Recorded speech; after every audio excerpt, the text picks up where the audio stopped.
আমার ছেলের কথা বোঝা যায় কি বোঝা যায় না, আমার ছেলে এখনো কথা বলতে পারে কি পারে না সেটা নিয়ে চিন্তা ভাবনা করার জন্য ওর মা বাবা আমরা বেঁচে রয়েছি, ডাক্তার রয়েছে। আপনাদের তো আমি দায়িত্ব দিইনি, আপনারা এত চিন্তা কেনই বা করছেন? এবার অনেকে বলবে সোশ্যাল মিডিয়ায় ভিডিও বানালে এই সমস্ত কমেন্ট তো হজম করতে হবে।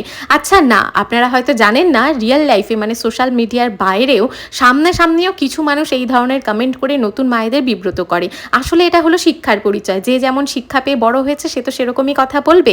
একটা বাচ্চা নিয়ে এই সমস্ত কমেন্ট করতে যার বিবেকে বাঁধে না, সে যে কেমন সেটা তো বোঝাই যায়। যাই হোক, আজকে ছেলে স্কুলে ছিল, রেইনি ডে সেলিব্রেশন, ছাতা মাথায় দিয়ে স্কুলে গেছে, এনজয় করেছে। আমিও ঘরের কাজকর্ম সেরে ওকে স্কুল থেকে নিয়ে এসেছি। ऋषि, तुम्हारे पेट में क्या हुआ है? में इंजेक्शन हो गया है। क्या?